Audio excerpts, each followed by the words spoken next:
આવો બેટા, આજે તારી દાદીમાં એક બહુ જ ખાસ વાત લઈને આવી છે. એક એવી ચિત્રકથાની સમજૂતી જે સાંભળીને દરેક બાળકના મનમાં એક નવી સમજ ઊભી થશે અને મા બાપની આંખો તો ચોક્કસ ભીની થઈ જશે. અરે વાહ દાદીમા, આ કથા શેના વિશે છે? કોઈ મોટા ખજાનાની વાત છે કે શું? ના મારા દીકરા, આ વાત કોઈ પૈસા કે ખજાનાની નથી. આ વાત તો છેક અતૂટ પ્રેમની. એક મા પોતાના બાળક માટે કેવો મૂંગો ત્યાગ કરે છે અને એક પિતા કેવી કાળી મજૂરી કરે છે ને, બસ એની જ આ સમજૂતી છે. તો ચાલો આ સુંદર સફર શરૂ કરીએ. આપણા પહેલા વિભાગમાં વાત કરીએ એક ગામ અને એક ગરીબ પરિવારની. રાજકોટ પાસે એક નાનકડું પણ બહુ જ રળિયામણું ગામ આવેલું છે, ધોળીવાવ. ત્યાં એક ગરીબ ખેડૂત રહેતો હતો, ભીખાભાઈ. ભીખાભાઈ અને એમના પત્ની રમીલાબેનનો આ નાનકડો પણ પ્રેમાળ પરિવાર. દાદી, એમના ઘરમાં કોણ કોણ રહેતું હતું? જો બેટા, ભીખાભાઈ આખો દિવસ ખેતરમાં પરસેવો પાડે અને રમીલાબેન હસતા મોઢે ઘર ચલાવે. એમને 3 સંતાનો: 12 વર્ષનો મોટો દીકરો કાંતિ, 9 વર્ષની દીકરી સવિતા અને 5 વર્ષનો સૌથી નાનો દીકરો. ઘરમાં ખેતી તો હતી, પણ વરસાદ સાવ ઓછો પડે એટલે આવક ઓછી અને ખર્ચ વધારે. પણ છતાંય ખબર છે, એમના ઘરમાં હંમેશા હાસ્ય ગુંજતું. ચૂલા પર ગરમ રોટલી હોય અને ઓટલે અઢળક પ્રેમ હોય. હવે વાર્તામાં એક દિવસ નવો વળાંક આવે છે. 200 રૂપિયાની જરૂરિયાત. મોટો દીકરો કાંતિ ભણવામાં એકદમ તેજસ્વી.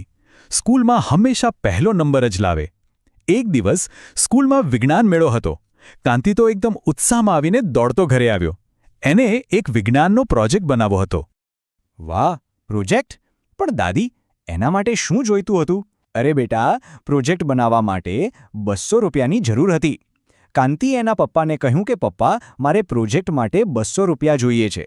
આજે કદાચ આપણને આ રકમ બહુ નાની લાગે, પણ એ સમયે એક ગરીબ ખેડૂત માટે આ બહુ જ મોટી રકમ કહેવાતી. 200 રૂપિયા સાંભળીને પિતા ભીખાભાઈના હાથ તો અટકી જ ગયા. ઘરમાં એ વખતે માત્ર 50 રૂપિયા જ બચ્યા હતા. અરે રે, તો પછી કાંતિના પ્રોજેક્ટનું શું થયું દાદી? ભીખાભાઈએ ભારે હૈયે પણ એકદમ પ્રેમથી કહ્યું કે બેટા ગોઠવીશ, તું જરાય ચિંતા ના કર. આ એક પિતાનું વચન હતું. તો દાદી, એમણે પૈસા ક્યાંથી શોધ્યા પછી? એ જ તો વાત છે બેટા. અહીં આવે છે માનો મૂંગો ત્યાગ. રાત પડી ગઈ હતી, બાળકો નિરાંતે સૂઈ ગયા હતા. ભીખાભાઈ અને રમીલાબેન સાવ ધીમા અવાજે ચિંતા કરતા હતા કે બાકીના રૂપિયા ક્યાંથી લાવશું. ત્યારે જ રમીલાબેન એક એવો નિર્ણય લીધો ને, જે સાંભળીને કોઈ પણ સંતાનની આંખો ભીની થઈ જાય. રમીલાબેન એકદમ શાંતિથી ઊભા થયા. એમણે ખૂણામાં પડેલો ઘરનો એક જૂનો ડબ્બો ખોલ્યો અને અંદર એમની સોનાની બુટ્ટી હતી, એમના લગ્નની એકમાત્ર નિશાની. એમણે ભીખાભાઈને કહ્યું કે આ વેચી દઈએ. સમજો બેટા, કોઈપણ સ્ત્રી માટે એનું ઘરેણું કેટલું વહાલું હોય છે. છતાં કાંતિને ખબર પણ ન પડે એ રીતે એક માએ પોતાના દીકરાના ભવિષ્ય માટે ચૂપચાપ આવડો મોટો ત્યાગ કરી દીધો. આ જોઈને ભીખાભાઈની આંખો પણ છલકાઈ ગઈ. એમણે ગળગળા અવાજે પૂછ્યું કે રમીલા, આ તો તારી માએ આપેલી બુટ્ટી છે? ત્યારે રમીલાબેનને શું જવાબ આપ્યો ખબર છે? એમણે કહ્યું કે હા, ને હું પણ એક મા છું. મારા દીકરાનું સપનું આ સોના કરતાં ઘણું મોટું છે. આપણા આગળના વિભાગમાં જોઈએ સૂકી રોટલીની કિંમત. બીજે દિવસે સવારે ભીખાભાઈ શહેરમાં ગયા. થોડા ઘઉં વેચ્યા અને 200 રૂપિયા લઈ આવ્યા. કાંતિને તો એના પ્રોજેક્ટ માટે પૈસા મળી ગયા. એનો આનંદ તો સમાતો ન હતો. પણ ઘરમાં હવે શાકભાજી લાવવા માટે એક પણ રૂપિયો બચ્યો ન હતો. તો પછી રાત્રે જમવામાં શું ખાધું દાદી? બેટા, રાત્રે જમવા સમયે રમીલાબેને માત્ર રોટલી જ બનાવી. 3 બાળકોની થાળીમાં ગરમાગરમ ઘી ચોપડેલી રોટલી પીરસી. અને પોતાની થાળીમાં એક સૂકી રોટલી લીધી, એના પર થોડું મીઠું ભભરાવ્યું અને ખાવા બેસી ગયા. મા પોતાના બાળકોને ક્યારેય ઓછામાં ન રાખી શકે, ભલેને પોતે સૂકી રોટલી ખાઈને સૂઈ જવું પડે. પણ કાંતિને ખબર ન પડી ગઈ દાદી? પડીને. જમતી વખતે કાંતિની નજર એની માની થાળી પર ગઈ. એણે તરત પૂછ્યું કે માં, તે શાક ન ખાધું? માએ તરત જ વાત છુપાવતા હસીને કહી દીધું કે અરે, મને ભૂખ નથી બેટા. પણ બરાબર એ જ વખતે ભૂખ્યા પેટે માના પેટમાંથી ગડગડ અવાજ આવ્યો. કાંતિએ સાંભળી ગયો. એ એકદમ ચૂપ થઈ ગયો. એ નાનકડા દીકરાને અહેસાસ થઈ ગયો કે આ સૂકી રોટલી પાછળ એની માએ કેટલું મોટું બલિદાન આપ્યું છે. પછી તો થોડા દિવસો પસાર થયા અને સ્પર્ધાનો દિવસ આવી ગયો. એક સોનેરી જીતની શાંતિ. કોઈને ખ્યાલ ન હતો કે પરિણામ શું આવશે. કાંતિનો પ્રોજેક્ટ સૌર ઉર્જાથી ચાલતો પંખો આખા શહેરમાં પ્રથમ નંબરે વિજેતા બન્યો. અરે વાહ! કાંતિ જીતી ગયો. હા મારા દીકરા, એને ચમકતી ટ્રોફી મળી.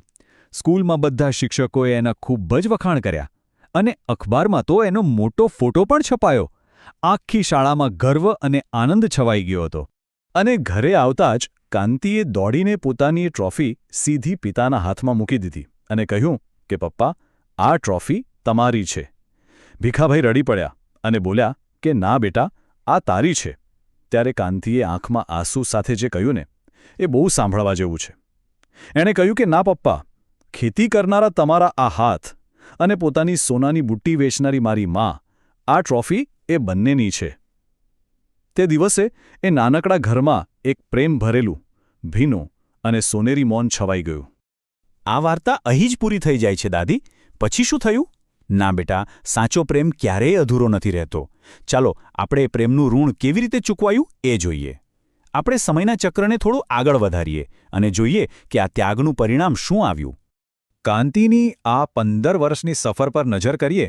12 વર્ષની ઉંમરે વિજ્ઞાન મેળો જીતનાર કાંતિએ પછીના 15 વર્ષ સુધી રાત દિવસ એક કરીને સખત મહેનત કરી અને આજે 27 વર્ષની ઉંમરે તે અમદાવાદની એક બહુ મોટી કંપનીમાં એક ખૂબ જ સફળ એન્જિનિયર બની ગયો છે. એને ઘણો સારો પગાર પણ મળવા લાગ્યો છે. પહેલા મહિનાનો પગાર આવતા જ કાંતિ સીધો પોતાના ગામ ધોળીવાવ પહોંચ્યો અને ખાલી હાથે નહીં હો, તે પોતાની સાથે 2 ખાસ વસ્તુઓ લઈ ગયો. એક એ જ સોનાની બુટ્ટી જેની માએ એના સપના માટે વેચી દીધી હતી, અને બીજી વસ્તુ ઘઉંની ગરમાગરમ ઘીથી લથપથ રોટલી. કાંતિએ પોતાની માના હાથમાં સોનાની બુટ્ટી મૂકતા કહ્યું કે માં, આ તારી બુટ્ટી પાછી. અને પછી પેલી ગરમાગરમ રોટલી આપતા પ્રેમથી કહ્યું કે માં, આ ખા. આજે તારે સૂકી રોટલી ખાવાની નથી. રમીલાબેન ધ્રુસકે ધ્રુસકે રડી પડ્યા. આ છે માનો અદ્ભુત પ્રેમ. એ રડતા રડતા પણ બોલી કે લ્યા, રોટલી ઠંડી થઈ જશે. ત્યારે કાંતિએ આંસુ લૂછતા કહ્યું કે ઠંડી નહીં થાય માં, આ ઘઉં તારા ખેતરના જ છે. સાંભળ્યું બેટા? આ વાત હંમેશા યાદ રાખજે. એ 2 રૂપિયાની સૂકી રોટલી માત્ર ખોરાક નહોતો, એક માનો ચૂપચાપ કરેલો ત્યાગ હતો. અને સોનાની બુટ્ટી કોઈ ઘરેણું નહોતું, એ માનો નિસ્વાર્થ પ્રેમ હતો. મા બાપ પોતાના બાળકો માટે જે કંઈ પણ ત્યાગ કરે છે ને, તે ક્યારેય વ્યર્થ નથી જ જતો. સંતાનો મોટા થઈને એક દિવસે બધું જ જરૂર સમજે છે. એટલે જ આ ચિત્રકથાની સમજૂતીના અંતે મારો એક જ સંદેશ છે. આજે જ દરેક બાળકે પોતાની મા પાસે જવું જોઈએ, એને પ્રેમથી ભેટી પડવું જોઈએ અને કહેવું જોઈએ કે માં, તું જ મારી સૌથી મોટી ટ્રોફી છે. અને વાલા મા બાપે પણ એ જાણવું જોઈએ કે એમનો પ્રેમ અને ત્યાગ હંમેશા યાદ રાખવામાં આવે છે.